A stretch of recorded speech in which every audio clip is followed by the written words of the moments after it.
Sometimes it's hard to figure out if a company is solvent. That's why we created this easy-to-use checklist.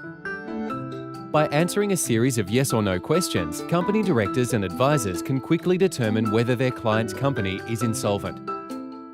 Of course, a company that's solvent now could become insolvent in the future.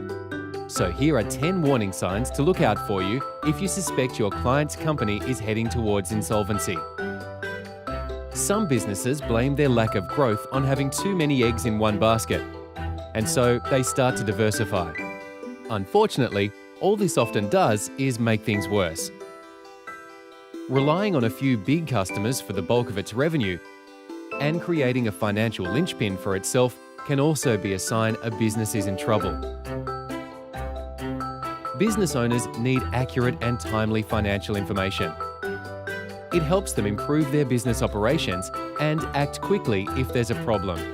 Without it, the owners are flying blind. And by the time they realize they're in trouble, it's probably too late to act.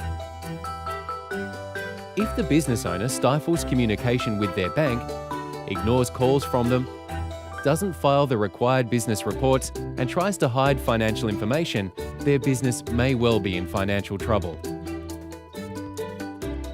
Running a business without proper procedures for reporting, accountability, and responsibility is like flying an airplane without a control panel or a flight plan. If the business's products or services are so out of date they're obsolete, or it isn't keeping up with the needs of the marketplace, that business could be in trouble.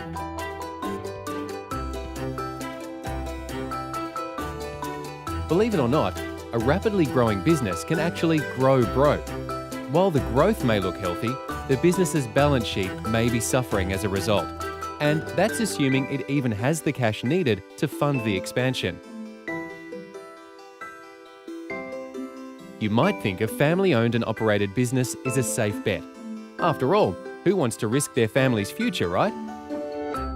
Unfortunately, it can also mean the business decisions are being driven by emotions rather than logic. And that's rarely a good thing. On top of that, any family issues, sibling rivalry, divorce, etc., can severely affect the business. Who'd even dream of running a business without a business plan? That's like jumping out of an aeroplane without a parachute, and with about as much chance of survival. But business plans often exist in people's heads or vague documents that can be interpreted a dozen different ways. So while everyone is following the business plan, their actions could be completely different, even contradictory. And that's never good for business. The success of a business is directly related to the quality of its management team. If they don't have the skills to run the business themselves and aren't getting advice from experts, their business is on very shaky ground. If you think your client's business is insolvent or at risk or becoming insolvent, you can't afford to miss our next video. We'll show you how to approach your client and talk to them about insolvency and the risks they face.